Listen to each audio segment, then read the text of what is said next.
Уважаемые коллеги, мы начинаем нашу работу. Сегодняшнее наше мероприятие называется «Практикум. Как использовать банк заданий по креативному мышлению на уроках и во внеурочное время». С похожим выступлением я обращался к вам месяца 4 назад, это было в ноябре месяце, и в то время мы только получали первую информацию о том, где у нас, какие материалы размещены, и где находятся банки заданий, как эти банки заданий, с ними работать, как их искать.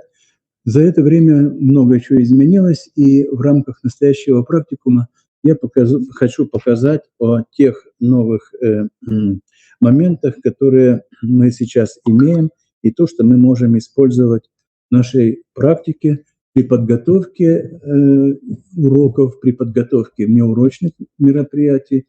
Ну и особое внимание я обращу на электронный портал РЭШ, где мы можем тестировать в режиме онлайн и проводить мероприятия по проверке компетенций по креативному мышлению. Начать я свое выступление хочу с некоторых ссылок. И первая ссылка, и, наверное, самая главная, которая сегодня будет, это ссылка на портал РЭШ, Российская электронная школа, где на сегодняшний день подготовлены тренажеры для проведения таких контрольных мероприятий, учебных мероприятий, тренажеров. И я очень подробно в своем выступлении остановлюсь как раз на работе с этим банком заданий и покажу, как выглядит рабочее место и учителя, рабочее место эксперта, рабочее место школьника. Еще несколько ссылок, на которые я тоже хотел бы обратить внимание. Это прежде всего ссылка на сетевой комплекс информационного взаимодействия, который размещается на сайте Института стратегии и развития образования. Ссылочка слева, вы эту ссылочку сейчас в настоящий момент видите. Ну и кроме этого, вот здесь у меня сделан скриншот с этой странички. Мы можем наблюдать банк заданий, который предложен. Причем, если 4 месяца назад этот банк был достаточно небольшой, то сейчас мы видим достаточно большой объем с разбивкой и по классам, и по тематике. Ну, кроме того, появилась такая методическая часть, где содержатся материалы, связанные с характеристикой задания и принципом оценивания, ну, грубо говоря, весь комплекс, который необходим при организации и проведении мероприятий, связанных с тестированием обучающихся. Следующая ссылка – это ссылка на сайт просвещения, и эта ссылка у нас с вами тоже в настоящий момент является интересной. Здесь много материала по функциональной грамотности. И если раньше вход здесь, в этот портал, был платным, то сейчас есть возможность оставить заявку и пройти бесплатно в бесплатном режиме, посмотреть банк заданий и им воспользоваться. Это можно сделать в течение 2 недель. То есть 14 дней бесплатно можно воспользоваться банком заданий, который размещен на портале просвещения, издательства просвещения. Значит, без всяких лицензий, вот 14-дневный режим доступа в открытом формате, можно воспользоваться банком заданий, который есть. Ну и если вы раньше видели, чем отличаются материалы просвещения, издательства просвещения от всех других материалов, то здесь приводится подробный разбор и анализ заданий, которые предлагаются в этом банке. Ну и, наконец, мне очень понравилось издание, которое вот вы сейчас видите. К сожалению, по креативной грамотности пока нет, по креативному мышлению пока нет этого сборника. Но это вот такая серия сборников, которые издает Академия просвещения. Ссылочка на вот эти издания вот сейчас приведена в нижнем правом углу. Ну и кроме того, вы видите заглавную страничку, откуда можно перейти и скачать в формате PDF те материалы, которые вот здесь изображены в данный момент на экране. Это читательская грамотность, математическая грамотность и, естественно, научная грамотность. Хорошая коллекция со сборником материалов, ну и с всем инструментарием, который необходим при работе и при тестировании обучающихся. Ну и, наконец, поскольку у нас практикум, то я хочу очень подробно остановиться на портале РЭШ, показать еще раз, как он работает. Возможно, для кого-то этот материал покажется уже знакомым, но, тем не менее, я хочу показать свой опыт, как я последовательно знакомился со всеми функциями, с инструментами, с интерфейсом различных пользователей. Ну и на самом деле, может быть, в конце я предложу какие-то конкретные рекомендации, на что нужно обратить внимание, когда вы организуете и проводите мероприятия в РЕШ. Прежде всего, на портале РЕШ должен зарегистрироваться учитель. И вот на этих скринах вы сейчас видите, как выглядит панель регистрации учителя, который входит в портал РЕШ. Значит, вводятся данные, информация о том, где вы, в каком образовательном учреждении вы работаете. Если вы вдруг не находите ваше образовательное учреждение, а здесь достаточно много уже введено школ и образовательных учреждений Республики Коми, то вы можете подать заявку и внести ваше образовательное заведение дополнительно вот в этот список, если вы не видите его вот в этой вкладке, которая раскрывается. Ну, я зарегистрировался здесь как сотрудник школы, которая называется КРИРО, ну и просто вхожу как на правах учителя в этот портал. Дальше, коллеги, вы знаете, наверное, что в РЭШ есть достаточно много различных функций. Вы можете здесь и организовывать и учебный процесс, и отдельные мероприятия. Но мы, поскольку речь ведем о развитии функциональной грамотности, то я обращаю ваше внимание, что желательно сразу зайти вот по этой ссылке, она на заглавной страничке, так и обозначена функциональная грамотность. Значит, чем отличается вот этот раздел от всех других разделов? Здесь для организации проведения тестирования не требуется регистрация обучающихся, что очень важно. То есть школьники, которые проходят тестирование или проходят вот такой экспериментальный экзамен по элементам функциональной грамотности, они могут на этом портале не регистрироваться. Если же вы организуете образовательное, учебное занятие, то школьник должен быть зарегистрирован.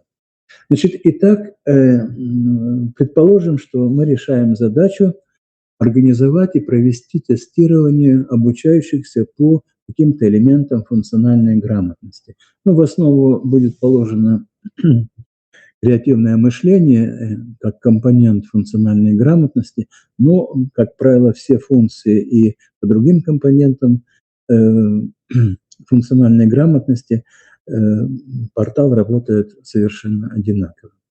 После того, как вы входите в этот портал, то вам предлагается вот в качестве такого заглавного окна вход либо в качестве как учителя в IT, либо как обучающегося, либо эксперта. Вот две кнопочки, по которой вы выбираете ваш вход.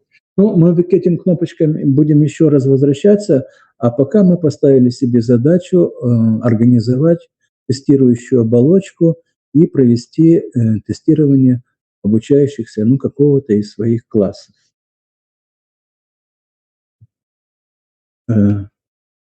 Так, Микрофон отключен. Почему микрофон отключен? Минутку.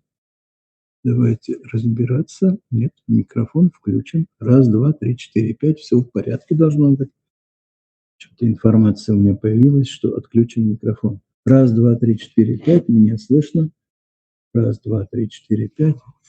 Так, итак, еще раз, коллеги, мы с вами заходим на вот нашу страничку, минутку, мы заходим на нашу страничку и начинаем формировать сначала наш тест.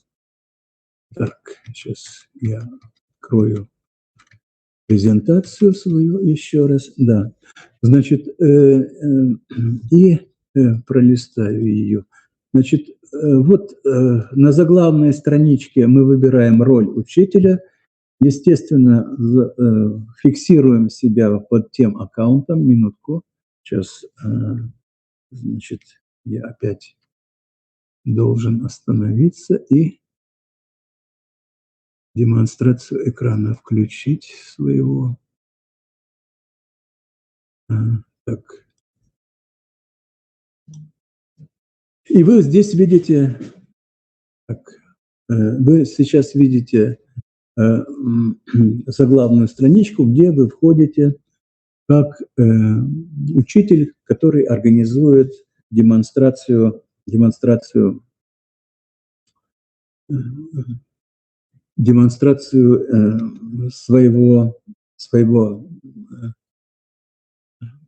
своей странички. То есть вы заходите и регистрируетесь здесь как учитель, ну, уже в разделе, который относится к функциональной грамотности. Значит, после этого, давайте еще раз я перейду к этой страничке.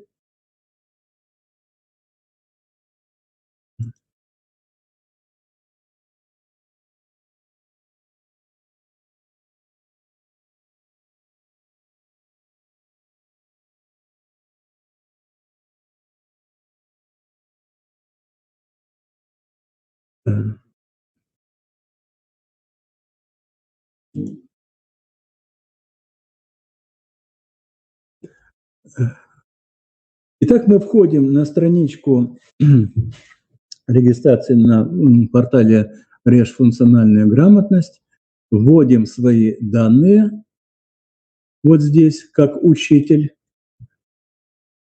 Это данные, которые вы использовали при регистрации на этом портале. А затем перед вами открывается окошко, в котором вы можете выбрать инструкцию. Инструкцию можно скачать, вот тут вот в верхней части инструкции, посмотрите, вот в этом окошке предыдущем у нас есть с вами кнопочка «Руководство пользователя». Если вы нажимаете это руководство, то перед вами открывается окно с достаточно подробной инструкцией тех материалов, которые здесь используются при организации работы в банке по функциональной грамотности. Можно скачать, нажав по кнопочке «Скачать инструкцию» и ее в формате PDF получить. Ну вот я показал, как это видно. Есть оглавление, и вы по этому оглавлению можете пробежаться по тем пунктам, которые обозначены как часто встречающиеся вопросы. В данный момент вы видите интерфейс пользователя «Учитель». Я повторяю, что я покажу, как будет выглядеть интерфейс и со стороны учителя, и со стороны эксперта, и со стороны тестирующегося, то есть школьника. Значит, после того, как вы посмотрели инструкцию и вошли вот на портал функциональной грамотности, вы выбираете и начинаете организовывать мероприятия. Последовательность действий здесь такова. Ну, прежде всего, вы выбираете компонент функциональной грамотности, который вас интересует. То есть есть банк, в этом банке заложены задания по 6 направлениям, и вы выбираете то направление, которое вас в данный момент интересует. Ну вот, например, мы сейчас выбрали элемент функциональной грамотности «Креативное мышление». После этого вы нажимаете кнопочку «Указать КИМы», и выбираете материал, который вас будет интересовать. Значит, я покажу, как он выбирается у нас с вами на следующем слайде, но здесь не забывайте обязательно нажать кнопочку «Сохранить». То есть вы организуете новое мероприятие, обзываете его, ну вот в данном случае мероприятие у меня названо «Тестирование в 6 классе», например, выбираете дату, выбираете компонент функциональной грамотности, нажимаете кнопочку «Укажите КИМы» и «Сохранить материалы». И у нас с вами открывается окошко, где вы выбираете следующим шагом тот комплект заданий, которые вы хотите использовать в вашем мероприятии.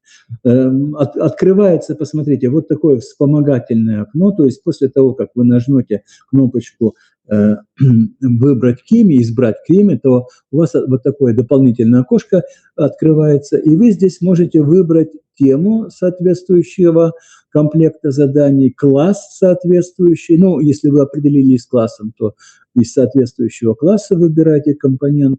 И не забывайте нажать кнопочку «Выбрать». Я повторяю, что мы все пока операции выполняем в интерфейсе пользователя-учитель.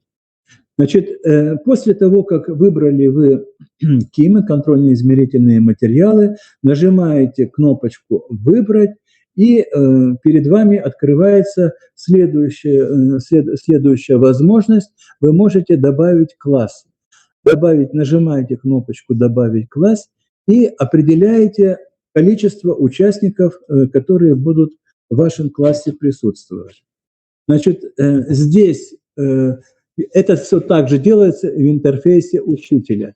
Вы определяете количество участников, сколько участников в вашем классе присутствует, и автоматически система генерирует вам основные данные, которые в дальнейшем вы будете использовать для организации уже непосредственно тестирования. Значит, в интерфейсе учителя появляется код мероприятия вами выбранного, ну вот тестирование в 6 классе. И дальше указывается класс, который у вас будет подлежать тестированию. Вот в нашем случае 6Б, и определено 4 участника. Вы сейчас это видите на презентации, вот курсором я это демонстрирую. Ну и кроме того, если вы хотите что-то изменить в вашем планировании, вы нажимаете кнопочку «Изменить планирование», и вы возвращаетесь в предыдущее окно, где можете исправить количество участников в вашем тесте, ну а также можете изменить и контрольно-измерительные материалы, ну и принадлежность определенному классу. После того, как вы сформировали контрольно-измерительные мероприятия, сформировали ваше мероприятие в целом, у вас в интерфейсе учителя остаются, в закладке мероприятия остаются активными вот две таких кнопочки. Первая кнопочка – это код мероприятия, вторая кнопочка – это скачать коды доступа. Значит, продолжительность теста вам указано, естественно. Ну и если вы нажмете на соответствующие кнопочки, то посмотрите, у вас в первом случае, если вы на код мероприятия нажмете кнопочку, то у вас прямо откроется окошко со входом на данное мероприятие. Ну и по сути дела, ваши школьники, которые будут проходить тест, они как раз будут заходить вот по такой панельке. И если же вы нажмете на кнопочку «Скачать коды доступа», то у вас появится, вот на ваш компьютер скачается приложение Excel, документ в приложении Excel, и это будет табличка, в этой табличке зафиксирован класс, то есть то мероприятие, которое вы проводите в определенном классе. Дальше все участники, которых вы запланировали к тестированию, они обозначены здесь как номера работ, работа 1, работа 2, работа 3, работа 4, вот как вы видите. Дальше код этой работы показан, и индивидуальный код представлен у каждого из этих участников. Значит, забегая вперед, я хочу сказать, что желательно сейчас же в этой таблице, как вы только ее сгенерируете, она у вас на вашем компьютере будет храниться, обратите внимание, чем хорош портал РЕШ при тестировании по функциональной грамотности, он не требует регистрации обучающихся. Они здесь в тестировании принимают анонимное участие. Но вы как учитель и имеете вот эту табличку, и в этой табличке вы проставляете фамилии обучающихся, можете их подписать, написать, когда дата получения, когда вы отправили код доступа. Ну и вы берете просто и всем своим школьникам отправляете два параметра. Первый параметр – это код для входа, код для работы. Это для входа у вас код отправляется. И второе – индивидуальный номер или индивидуальный код, который заполняет учащийся. Ну и после того, как результаты к вам придут, вы уже будете конкретно в этой таблице видеть, работа 1 оценена таким-то образом, работа 2 таким-то образом, а здесь у вас рядом будет расшифровка тех школьников, которые принимали участие в тестировании.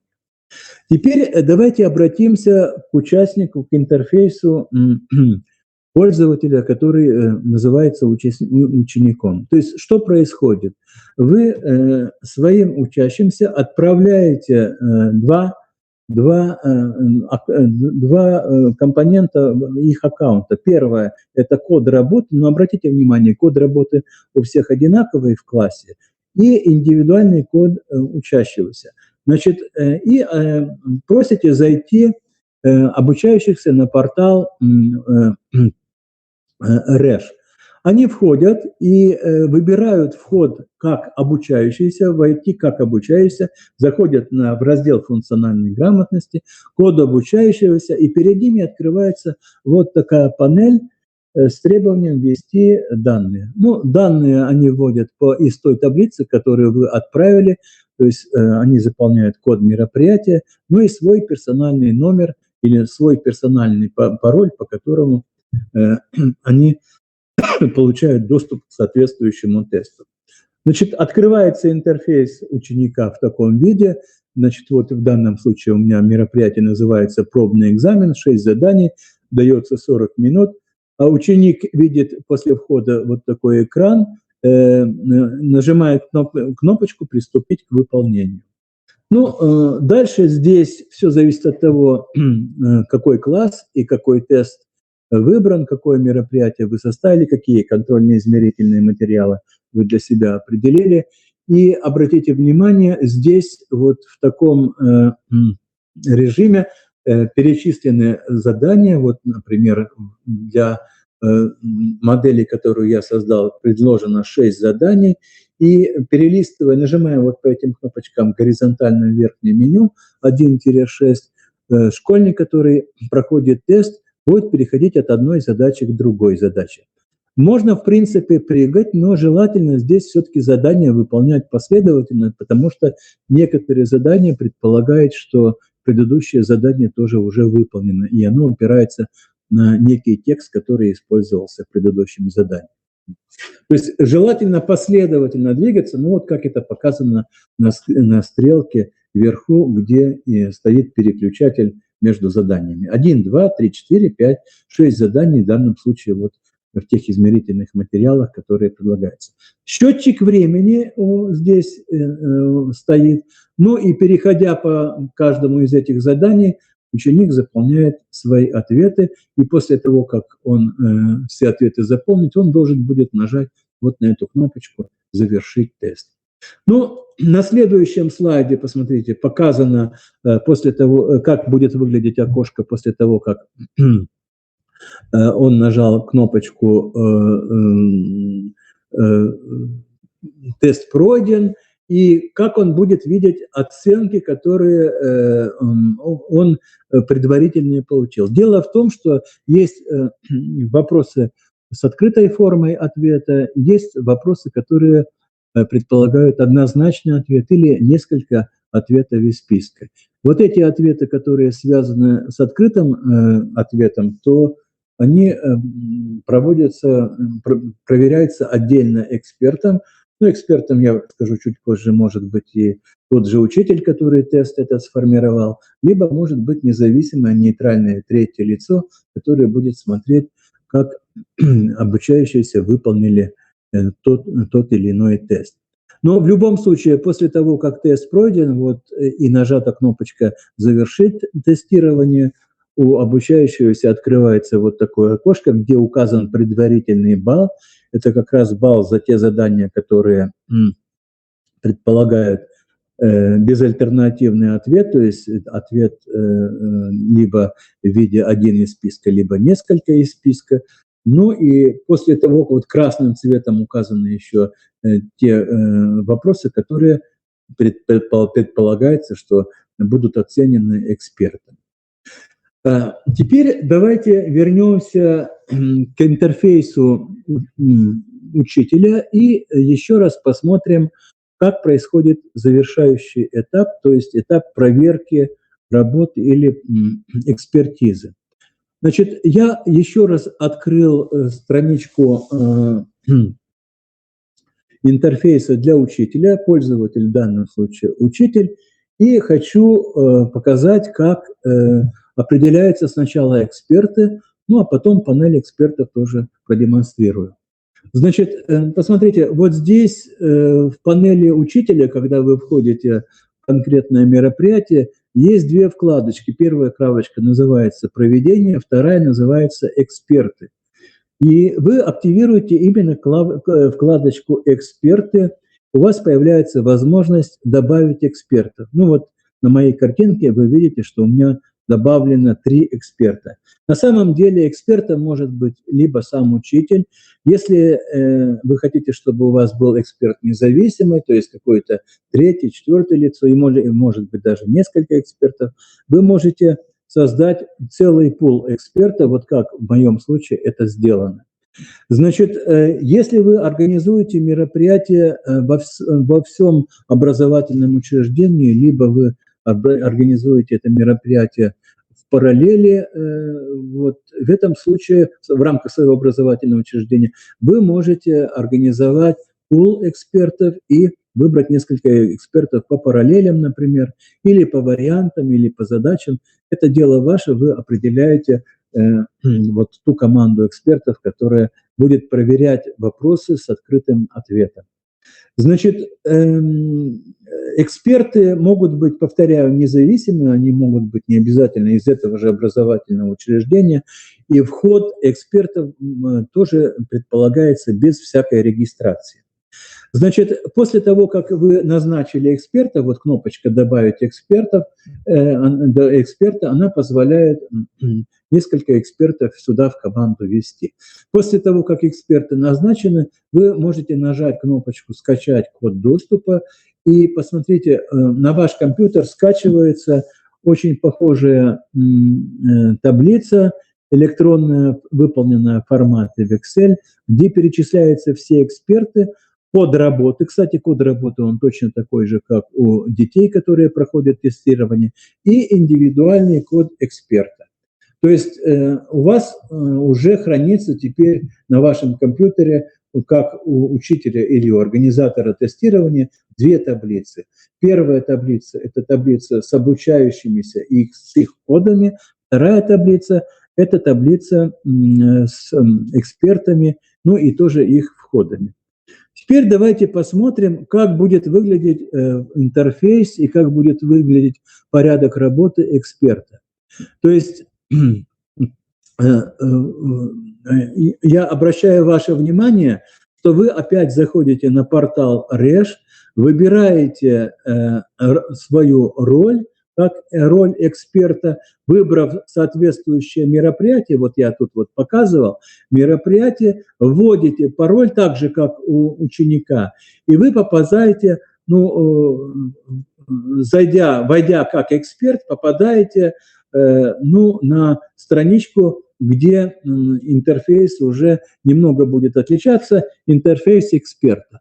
Значит, открывается вот такая панель, вы на этой панели видите, что происходит. Во-первых, есть информация об организационных вопросах, то есть что нужно нажать, какие кнопочки нажать, сколько времени отводится на проверку. Если вы хотите посмотреть материалы, связанные с критериями оценивания, то вы нажимаете соответствующую кнопочку «Критерии оценивания», и здесь методические материалы для эксперта открываются. Подробно приводятся контрольно-измерительные материалы, содержательный текст, а также приводятся критерии оценивания. Это все вы будете видеть, войдя как эксперт. Кроме того, если вы нажимаете кнопочку «Приступить к проверке», вы непосредственно уже приступаете к проверке тех тестов, которые заполнены в рамках настоящего мероприятия.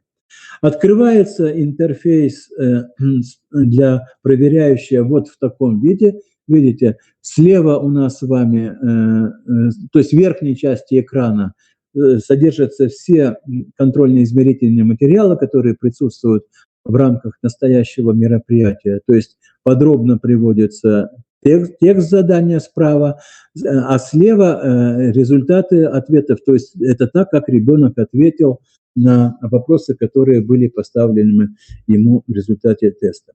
То есть эксперт может познакомиться еще раз с содержаниями материала, он может еще раз активировать, вот внизу, посмотрите, кнопочка «Критерии оценивания», открыть эту панель с экспертизой, то есть сколько баллов и критерии, по каким критериям эти баллы выставляются. А дальше вот вы видите здесь немножко такого в полутонах панель горизонтальная. В этой панели вы просто выставляете оценки в соответствии с теми критериями, которые заложены в данных КИМах. То есть вот я нижнюю панель отдельно выделил, посмотрите, вы просто в каждой клеточке, где выставлены оценки, то есть я хочу сказать, что у вас есть вопросы, которые предполагают однозначный ответ, вот эти ответы, они автоматически проверяются, и здесь эксперту просто крестик выставляется, он эти вопросы не оценивает. Оцениваются только вопросы, которые имеют открытую форму ответа, то есть когда ребенок отвечает в виде некоторого текста, либо некоторого эссе, либо некоторого предложения. По критериям, которые в данных контрольно-измерительных материалах присутствуют, эксперт ставит свои оценки вот в эти квадратики, как вы видите, и заполняет вот эту горизонтальную форму. После того, как он все оценки соответствующие внес, нажимает кнопочку «Завершить», и тем самым экспертиза материалов по данному тесту завершается. После того, как работы проверены, естественно, у учителя или у организаторов этого мероприятия возникает вопрос, а где увидеть результаты? Учитель опять входит в свой интерфейс, в свою панель учителя и открывает панель с тем мероприятием, которое его интересует. Открывает «Проведено», и вот здесь, обратите внимание, есть отдельная кнопочка «Скачать результаты». Вы нажимаем эту кнопочку «Скачать результаты», и на ваш компьютер автоматически скачивается опять таблица Excel, и в этой таблице уже приведены все результаты и выполнения работ, и оценки их. Посмотрите, работа 1, работа 2, работа 4, они обезличены, я повторяю, я про это говорил уже, когда мы рассматривали панель входа для обучающихся. Выставлены результаты, указан максимальный балл, указан балл, сумма баллов, которая набрана соответствующим обучающимся, расшифровка этих баллов по задачам, и также тут же определяется уровень сформированности функциональной грамотности. В настоящем случае это креативное мышление. Процент выполнения заданий также фиксируется. И вот эта таблица, она скачивается на ваш компьютер и приходит к вам на ваш компьютер. Таким образом, я хочу сказать, что у нас, как у организаторов, мероприятие, или как учитель, или как организатор, если вы проводите это мероприятие на параллелях или в своем образовательном учреждении. В рабочем состоянии находятся три таблицы, извините. Значит, и эти таблицы я хотел бы еще раз показать. Значит, первая таблица – это таблица общения с учениками, коммуникация с учениками. То есть это коммуникация с теми людьми, которые проходят тестирование. Значит, обратите внимание, что такая таблица генерируется отдельно для каждого мероприятия. То есть вы, допустим, решили провести тестирование в 8 классе, выбрали тему определенную в контрольно-измерительных материалах, и для этого мероприятия генерируется вот такая табличка. Значит, в этой табличке, посмотрите, указывается еще раз класс, в котором это мероприятие проводится. Второй столбец – номер работы. Я повторяю, что все участники тестирования, они обезличены. То есть портал РЕШ не собирает никакой информации, кто проводил, кто проходил тестирование, кто проверял работы и так далее. Дальше код работы – это уникальный номер того мероприятия, которое вы создали. Ну и индивидуальный код – это код каждого участника, который проходит тестирование. Если вы, например, в классе у вас 20 человек проходят тестирование, у вас здесь будет работа 1, работа 2, работа 20 и так далее. И у каждого из участников будет свой индивидуальный код. Значит, изначально таблица к вам приходит вот в таком виде, как вы сейчас видите. Фамилия, имя, отчество у вас – это пустой столбец. И желательно в эту таблицу сразу заполнить фамилии детей, которые будут принимать участие в этом тестировании. Ну и можете зафиксировать еще дату получения, если хотите, то есть когда вы будете рассылать материалы теста. И вот по этим параметрам, которые у вас определены для каждого школьника, который проходит тестирование, вы каждому на электронный адрес отправляете, или если в классе проводите, то в классе, соответственно, выдаете код работы и индивидуальный код участника. По этому коду ребята проходят тестирование, и тем самым вот эта первая таблица, она служит для коммуникации с учениками, то есть для коммуникации со школьниками, которые ваши мероприятия будут проходить. Вторая таблица – это таблица, которую мы тоже уже разбирали, это таблица экспертов. Ну, посмотрите, здесь не предполагается, что фамилии экспертов вводятся в этой таблице, но вы можете отдельную графу ввести, и если у вас какой-то независимый эксперт принимает участие в проверке работ, то вы можете определенную фамилию в соответствующий столбец еще добавить и внести. Ну, а на самом деле в качестве эксперта может выступать и сам учитель, то есть войдя в каждую из этих областей, то есть работа, то есть соответствующее мероприятие и индивидуальный код, учитель просто заходит, он может быть, скажем, экспертом один, заходит и проверяет те работы, которые ученики выполняют. Если же вы хотите, чтобы ваши работы проверяли несколько человек, то, пожалуйста, вы можете определить целый коллектив экспертов, которые будут проходить, смотреть результаты детей. Ну и, наконец, последняя таблица, которую я тоже уже демонстрировал, это таблица с результатами. В этой таблице после того, как работы проверены, фиксируется все, что было проделано. Смотрите, здесь тоже можно вставить столбец и добавить фамилии учеников. Эта таблица будет храниться в вашем компьютере, и здесь никакая информация о фамилиях, об их результатах обучающихся на портал РЕШ не передается. То есть таблицы генерируются и поступают в ваши личные пользователи как организатора соответствующего мероприятия.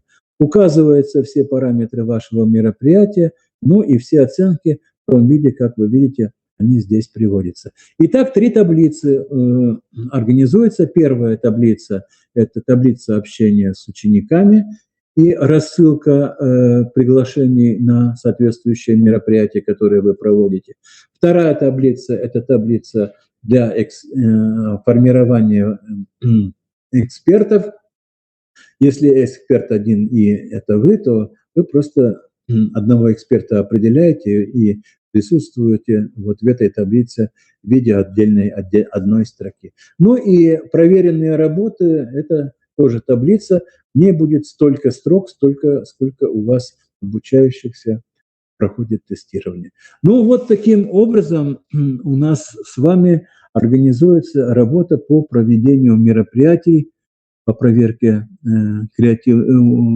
функциональной грамотности, тестирования, экспериментов, практикумом вот на этом портале. Значит, еще раз в завершение хотел бы отметить, что удобства здесь какие? Ну, во-первых, то, что не нужно регистрироваться на портале, если вы используете компонент функциональной грамотности. То есть обучающиеся входят в РЭШ и проходят тестирование, используя только код мероприятия, который вы им отправляете, и пароль, который определяется персонально для каждого учащегося. То же самое относится и к полуэксперту. То есть эксперт не вводит никаких данных, не может не регистрироваться на этом портале. Он входит по страничке, вот, которая здесь у нас с вами есть заглавная, нажимая кнопочку «Войти как эксперт», и набирает код мероприятия и код эксперта, и входит в режим тестирования и начинает работу по проверке заданий. Значит, единственное, что требуется от учителя, это, конечно, регистрация на этом портале полная. Там вы видели, что вот на первой страничке у нас с вами все реквизиты присутствуют и образовательного учреждения, ну и некоторые данные об учителе, который организует эту площадку. Нет ничего сложного. Я считаю, что вот, кроме того, я хотел еще раз подчеркнуть, что везде есть подробные инструкции, которые можно в любой момент активировать, посмотреть, и все вопросы, которые возникают, решить.